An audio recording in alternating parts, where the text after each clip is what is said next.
UP की राजधानी लखनऊ में किसानों की महापंचायत में बोले राकेश टिकैत, जारी रहेगी एमएसपी की लड़ाई। 27 नवंबर को फिर होगी संयुक्त किसान मोर्चा की बैठक। रोहतक में भूपेंद्र सिंह हुड्डा ने नौकरियों में भ्रष्टाचार को लेकर सरकार पर उठाए सवाल। एचएसएससी भर्ती में सीबीआई जांच की मांग, कहा बिना संरक्षण नहीं हो सकता भ्रष्टाचार। चंडीगढ़ में परिवहन मंत्री मूलचंद शर्मा की बैठक, रोडवेज कर्मचारी यूनियन ने किया बहिष्कार। डीजी वीरेंद्र धैया पर लगाया जातिगत टिप्पणी करने का आरोप। हरियाणा में 3 आईएएस अफसरों के तबादले, फतेहाबाद के डीसी महावीर कौशिक बनाए गए। पंचकुला के नए डिप्टी कमिश्नर प्रदीप कुमार को फतेहाबाद की कमान, विकास गुप्ता को सिविल एविएशन हरियाणा के एडवाइजर का अतिरिक्त प्रभार।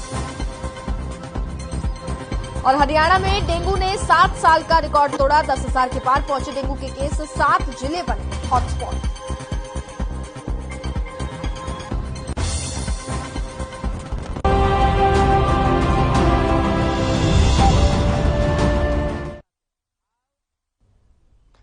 नमस्कार, मैं हूं आपके साथ कनिका अरोरा और आप देख रहे हैं हर खबर हरियाणा। तो मेरा गांव मेरा देश में आपका स्वागत है। बुलेटिन की शुरुआत करेंगे हम इस वक्त की बड़ी खबर के साथ। पहली खबर हमें पंचकुला से मिल रही है।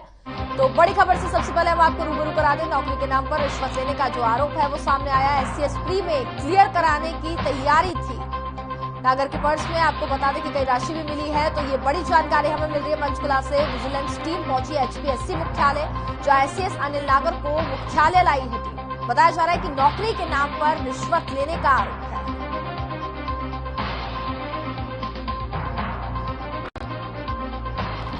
तो ये बड़ी खबर पंचकुला से मिल रही है, जहां एससीएस अनिल नागर को मुख्यालय लाई है टीम। नौकरी के नाम पर रिश्वत लेने का आरोप बताया जा रहा है। एससीएस प्री में क्लियर कराने की तैयारी थी। तो ये बड़ी खबर से हम आपको रूबरू करा रहे हैं। बताएंगे अभी। अच्छा, तो नौकरी के नाम पर बताया जा रहा है कि रिश्वत ली जा रही थी, ये आरोप सामने आया है। पंचकुला से जानकारी हमें मिल रही है। इस पूरे मामले पर आगे गंभीरता से जांच की जा रही है। ऋषिकेश से कितने दूर है घर? इनका पूछना। जब रिपोर्ट आई इसके बाद आगे कार्रवाई की दोनों जो डेंटल की है चाहे एचसीएस की है। सर इसके पहले भी एचसीएस जैसे पद के लिए सर लगा सकते हैं डिप्टी सेक्रेटरी जितनी बड़े बताएंगे अभी। अच्छा, मामले पर कार्रवाई की जाएगी आगे। एससीएस अनिल नागर को फिलहाल टीम मुख्यालय ले आई है और बताया जा रहा है कि नौकरी के नाम पर रिश्वत ली जा रही थी। नागर के पर्स से 24 एससीएस की जो लिस्ट है वो बरामद हुई है। तो विजिलेंस टीम एचपीएससी मुख्यालय पहुंच चुकी है और एससीएस अनिल नागर को टीम मुख्यालय ले आई है। और नौकरी के नाम पर आपको बता दें कि रिश्वत ली जा रही थी, ये आरोप उन पर लगाया गया है। इस पूरे मामले पर आगे गंभीरता से जांच की जाएगी और जो भी इसमें दोषी पाया जाएगा उस पर सख्त से सख्त कार्रवाई भी कहने की बात कही गई है। तो पंचकुला से ये बड़ी खबर हम आप तक पहुंचा रहे हैं।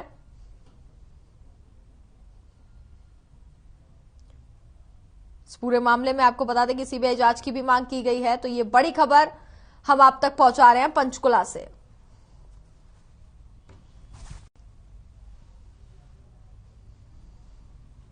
एससीएस अनिल को टीम मुख्यालय ले आई है, वहां पर उनसे पूछताछ भी की जा रही है। और आरोप जो है वो सामने आया है कि नौकरी के नाम पर रिश्वत ली जा रही थी।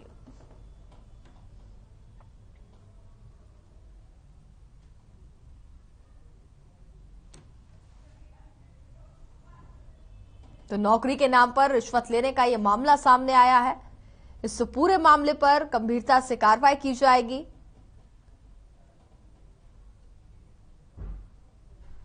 फिलहाल एचपीएससी मुख्यालय टीम पहुंच चुकी है और आगे इस पूरे मामले पर अब कार्रवाई जो है वो जारी है।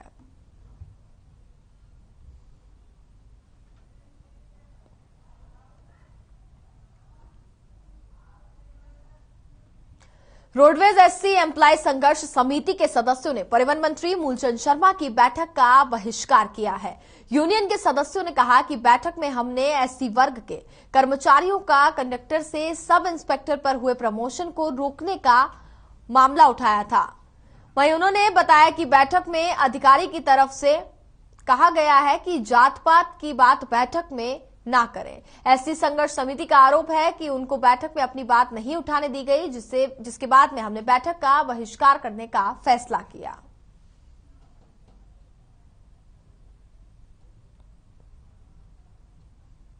तो परिवहन मंत्री मूलचंद शर्मा की बैठक का आपको बता दें कि बहिष्कार किया गया है। रोडवेज एससी एम्प्लॉय संघर्ष समिति के सदस्यों ने यह बहिष्कार कर दिया है। यूनियन के सदस्यों ने कहा कि बैठक में हमने एससी वर्ग के कर्मचारियों का कंडक्टर से सब इंस्पेक्टर हुए प्रमोशन को रोकने का मामला उठाया था, तो उसमें कहा गया कि अधिकारी की तरफ से ये बात सामने आई, जात पात की बात बैठक में ना करें। मानसिकता रखने वाला डीजी मुर्दाबाद, मुर्दाबाद, जिंदाबाद, जिंदाबाद। कर्मचारियों को आवाज दबाने वाला डीजी मुर्दाबाद, मुर्दाबाद, मुर्दाबाद। मंत्री महोदय मुर्दाबाद, मुर्दाबाद, मुर्दाबाद। कर्मचारियों को कौ खाने वाली सरकार मुर्दाबाद, मुर्दाबाद, मुर्दाबाद। कर्मचारियों की आवाज। धर्मनगरी कुरुक्षेत्र में भूमाफिया के हौसले इस कदर बुलंद दिखते हुए नजर आ रहे हैं कि सत्ताधारी सफेद पोशों और प्रशासन की शय पर वह किसी पर भी हमला कर सकते हैं।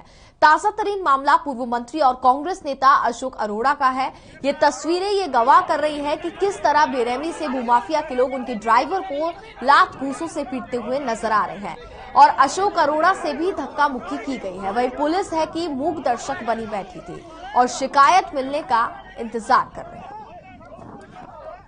तो कुरुक्षेत्र से ये तस्वीरें सामने आई हैं, जहां पर आप साफ तौर से देख सकते हैं कि पूर्व मंत्री अशोक अरोड़ा हैं, उनके ड्राइवर के साथ किस तरीके से मारपीट की जा रही है।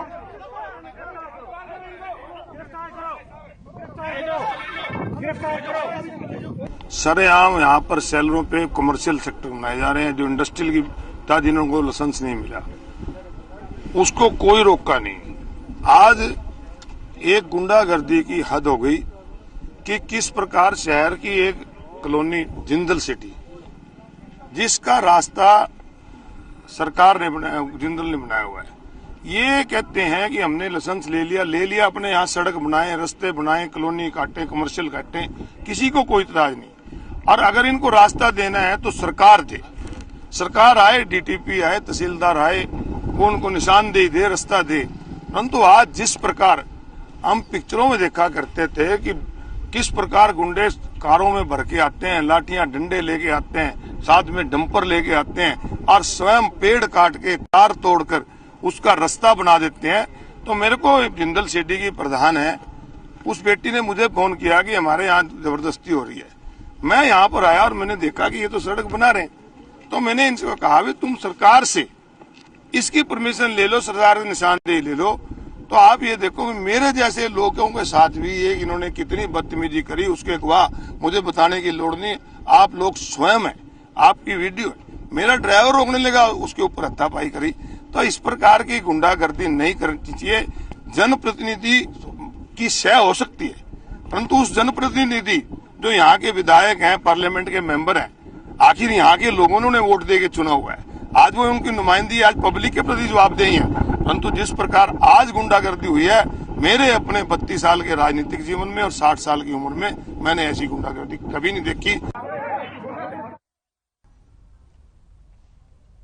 तो कुरुक्षेत्र से ये तस्वीरें सामने आई हैं, जहां भूमाफियाओं के हौसले इतने बुलंद हैं कि वे पुलिस प्रशासन के सामने ही, आपको बता दें कि पूर्व मंत्री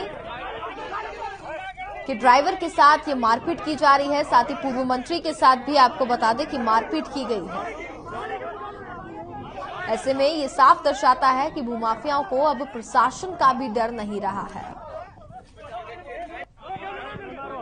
पूर्व मंत्री अशोक अरोड़ा से भी धक्का मुक्की की गई है, साथ ही उनके ड्राइवर के साथ भी मारपीट की गई है। तस्वीरों में आप साफ तौर पर देख सकते हैं कि पुलिस भी वहां पर मौजूद है, लेकिन भूमाफियाओं में पुलिस का भी डर नहीं है।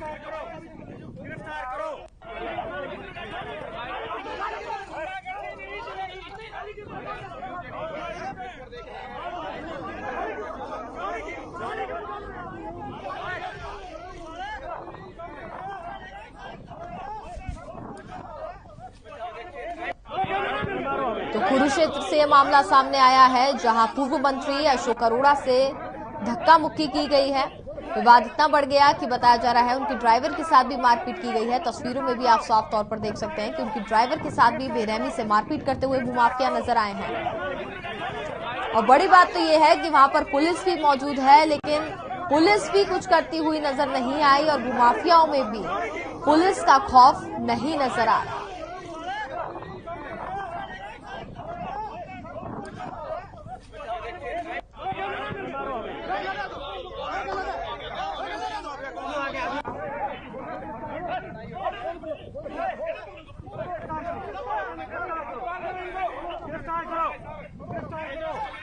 गिरफ्तार करो।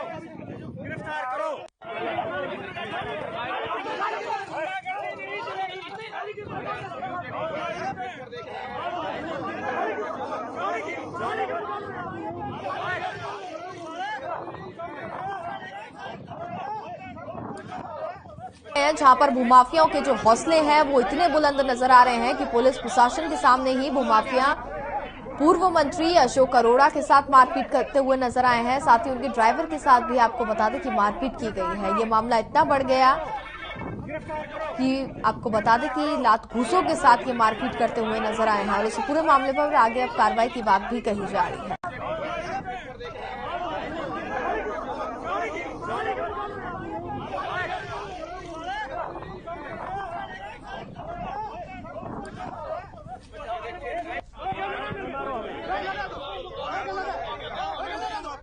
तो ब्रेक के बाद आपका स्वागत है। खबरों में आगे बढ़ते हैं। आपको बता दें कि गुरुग्राम में एक सड़क हादसा हुआ है। इस दौरान आपको बता दें कि 2 लोगों की जान चली गई है। यह हादसा बता दें कि गाड़ी डिसबैलेंस हुई है, जिस वजह से कार नाले में जा गिरी। इस दौरान यह हादसा हुआ है और इस हादसे में 2 लोगों की जान चली गई। मौके पर हमारे संवाददाता पहुंचे और उन्होंने जायजा लिया। आपको दिखाते हैं। गुरुग्राम के गडोली गांव के इस गंदे नाले में आज सुबह तड़के एक कार अनबैलेंस होकर आ गिरी, जिसकी वजह से 2 युवकों की मौत हो गई। मैं आपको दिखाना चाहूंगा कि इस तरफ से जो कार सवार 2 लड़के थे वो आ रहे थे और ऐसे में कार का जो बैलेंस बिगड़ा, उसके बिगड़ने के बाद वो सीधे इस जो फुटपाथ बनाया है, फुटपाथ के साइड की दीवार से टकराकर जो कार थी वो इसमें आ गिरी और दोनों युवकों की मौत हो गई है। मैं कार की भी जो जानकारी है आपको दिखाना चाहूंगा और तस्वीरें भी दिखाना चाहूंगा कि ये वो कार है जिसके अंदर 2 युवक सवार थे जो कि महेंद्रगढ़ की ओर से गुरुग्राम आ रहे थे। और ये घटना सुबह तड़के हुई जब तेज रफ्तार में दोनों युवक इस गाड़ी का बैलेंस खो बैठे और उसकी वजह से गाड़ी सीधी दीवार से टकराती हुई और नाले में आ गिरी, जिसकी वजह से कितना दर्दनाक ये हादसा हुआ है इसको देखकर अंदाजा लगाया जा सकता है किस तरीके से कार क्षतिग्रस्त हुई है। इससे पता लगाया जा सकता है साफ तौर पर कि कितनी जो तेज रफ्तार थी वो कार की रही होगी। और मैं एक बार फिर आपको नाला भी दिखाना चाहूंगा। इस नाले को देखकर आप अंदाजा लगा सकते हैं कि इसके अंदर जब कार गिरी तो ये कितना गहरा होगा, कितनी इसकी गहराई रही होगी कि जिसकी वजह से गाड़ी में बैठे 2 युवकों की मौके पर ही मौत हो गई। हालांकि गुरुग्राम पुलिस ने इस नाले से इस कार को निकलवाकर दोनों शवों को कब्जे में लेकर जांच के लिए भेज दिया है और लगातार जो पोस्टमार्टम है वो भी युवकों का कुछ समय बाद किया जाएगा। मगर ऐसे में पुलिस ये भी पता लगा रही है कि जो दोनों युवक जो कार सवार थे, क्या वह किसी नशे में थे या फिर सिर्फ रफ्तार तेज होने की वजह से पूरा एक्सीडेंट हुआ है। मैं दिखाना चाहूंगा ये इलाका गुरुग्राम का गडोली गांव का इलाका है, जहां पर इस तरफ से यानी कि महेंद्रगढ़ की तरफ से, महेंद्रगढ़ से जो लड़के थे, जो युवक थे कार सवार, वो आ रहे थे और सुबह तड़के उनका बैलेंस बिगड़ा और सीधे इस सामने दीवार से जा टकराए और वहां से कलाबाती खाती हुई जो कार थी वो इस नाले के अंदर जा गिरी। और बताना चाहूंगा इस नाले को देखकर अंदाजा लगाया जा सकता है कि जो जिला प्रशासन की कितनी बड़ी चूक है कि सड़क किनारे इतना जो खतरनाक नाला है वो खुला है और सामने आप देख सकते हैं कि जगह भी खाली है। अगर कोई और वाहन चालक भी तेज रफ्तार में आता है और उसका बैलेंस बिगड़ता है तो कहीं ना कहीं वो इस नाले में भी गिर सकता है। तो कहीं ना कहीं इस पूरी घटना के बाद जिस तरीके से 2 युवकों की इस नाले में गिरकर कार में सवार होने की वजह से, कार में सवार होने पर और बैलेंस बिगड़ने पर जब इस नाले में इस कार गिरी और उनकी मौत हुई है, तो कहीं ना कहीं गुरुग्राम जिला प्रशासन के ऊपर सवाल या निशान खड़े होते हैं कि क्या युवाओं की जान इतनी सस्ती हो गई है कि एक दीवार तक ना लगाई जा सके कि उनकी जान बच सके। गुरुग्राम से मोहित कुमार, हर खबर हरियाणा। अंबाला में इस बार डेंगू का प्रचंड रूप देखने को मिला है। अभी तक डेंगू के 600 से भी ज्यादा मामले दर्ज किए जा चुके हैं। अंबाला की समाज सेवी संस्था मेरा आसमान ने डेंगू मुक्त अभियान की भी शुरुआत की है, जिसके तहत आपको बता दें कि अंबाला में मच्छरों और लार्वे पर रोक लगाने के लिए घरों और नालियों में फॉगिंग की जाएगी। इस अभियान की शुरुआत विधायक असीम गोयल द्वारा की गई है और अब उम्मीद है कि जल्द ही अंबाला से डेंगू का खात्मा हो जाएगा।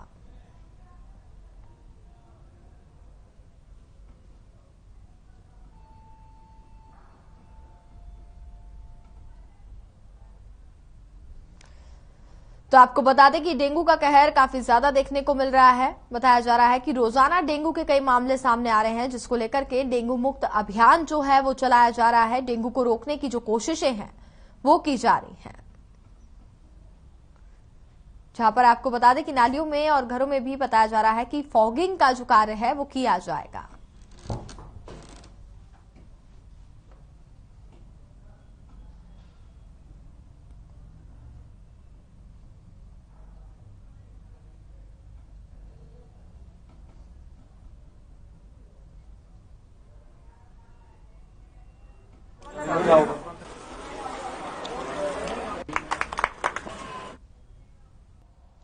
तो एक खबरों में आगे बढ़ते हैं, जहां लोग एक तरफ बढ़ते तेल के दामों से पहले ही परेशान थे, वहीं अब हर दिन बढ़ रहे सब्जी के दामों से भी आम जनता की परेशानियां बढ़ गई हैं। चाहे बात अंबाला की हो या रेवाड़ी की सब्जियों के दाम की, आसमान छूते हुए नजर आ रहे हैं और लोगों की रसोई के बजट पर कहर बनकर बरस रहे हैं। देखिए खास रिपोर्ट। आम जनता पर महंगाई की मार, थाली से गायब हो रही सब्जियां, टमाटर हुआ 100 के पार। कोरोना काल में जहां लोग अपने से जिंदगी की जंग लड़ रहे थे, वहीं उन पर महंगाई का भी दोहरा अत्याचार हो रहा है। पिछले काफी दिनों से लगातार बढ़ रहे सब्जियों के दाम में रसोई के बजट को बिगाड़ दिया है। आम जनता सब्जियों के बढ़ते दाम से बेहद परेशान है। अंबाला की अगर बात करें तो वहां टमाटर के दाम 100 के पार पहुंच रहे हैं, जिससे लोग पहले के मुकाबले कम सब्जी खरीदकर घर जा रहे हैं। टमाटर 100 रुपए किलो हो गए जी। आलू देखो कम 10 रुपए किलो, जिससे आज 30-40 रुपए किलो खरीदना पड़ता है। प्याज भी देखो आप क्या रेट में खरीदेंगे, क्या बच्चों को खिलाएंगे, क्या पढ़ाएंगे, क्या करेंगे हम। स्थानीय सब्जी मंडी में सब्जियां आने के बाद बाकी सब्जियों के दाम कम होने पर कुछ राहत जरूर मिली, लेकिन टमाटर की फसल एमपी और राजस्थान में बारिश की वजह से खराब होने और शादियों का सीजन होने की वजह से दाम आसमान छू रहे हैं। वहीं रेवाड़ी में भी लोग बढ़ती महंगाई से त्रस्त हैं। लोगों का कहना है कि दिन प्रतिदिन महंगाई बढ़ती जा रही है, जिसकी वजह से जेब का बजट बिगड़ने लगा है। अब तो सब्जी खरीदते समय भी उनकी मात्रा कम ले रहे हैं, ताकि जेब खर्च को हिसाब में रखा जाए। महंगाई हो रही है जबरदस्त। टमाटर 80 रुपए किलो मिल रहे हैं, 100 रुपए किलो आपके वो मिल रहे हैं। बीन्स तो सब्जी तो वास्तव में बहुत महंगी है, बड़ा बुरा हाल है। तो अब माने तो रसोई का जायका बिगड़ा हुआ है। बिल्कुल बिगड़ा हुआ है। तो पहले जितनी ले जाते थे सब्जी, आप उससे आधी हो गई, उससे आधी हो गई। पहले ज्यादा ले जाते थे, उससे आधी ले जाने लग गए अब हम। वही दुकानदारों का कहना है कि पहले सब्जियां बाहर से आ रही थी, जिसकी वजह से आम लोगों को महंगी मिल रही है। टमाटर 60 रुपए, शिमला मिर्च 60 रुपए, टिंडा 60 रुपए, गोभी प्याज 40 रुपए, आलू 35 रुपए के हिसाब से मिल रही है। शिमला मिर्च 60 रुपए किलो, टमाटर 60 रुपए किलो, मटर 100 रुपए किलो। सब्जियों के दाम आसमान छू रहे हैं और रसोई का जायका खराब कर रहे हैं। ऐसे में अब सवाल ये है कि आखिर लोगों को महंगाई की मार से कब तक राहत मिलती है। रेवाड़ी से महेंद्र भारती और अंबाला से तरुण कपूर की रिपोर्ट। और इसी के साथ मेरा गांव मेरा देश में बस इतना ही। देखते रहिए हर खबर हरियाणा।